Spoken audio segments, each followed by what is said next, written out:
Hi అండి. ఈరోజు మన వీడియో ఏంటంటే రెస్టారెంట్ స్టైల్ క్యాబేజీ పకోడీ ఎలా చేయాలో చూద్దామా? వచ్చేయండి.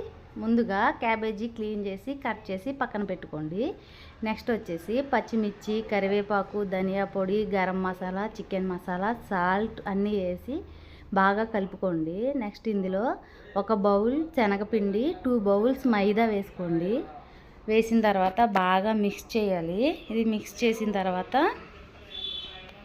ఇందులో వాటర్ వేయకుండానే మిక్స్ చేయాలి బాగానే. అది మిక్స్ చేస్తుంటే లైట్గా వాటర్ వస్తుంది. ఆ తర్వాత అల్లం వెల్లుల్లి పేస్ట్ ఒక 2 స్పూన్స్ వేసుకోండి. వేసుకుని బాగా కలిపి అప్పుడు ఈలోపు ఆయిల్ పెట్టుకుని ఆయిల్ హీట్ చేసుకుందాము. మిక్స్ చేసిన తర్వాత ఇది కొంచెం టైట్గానే ఉండాలి, మరీ లూజ్గా ఉండకూడదు.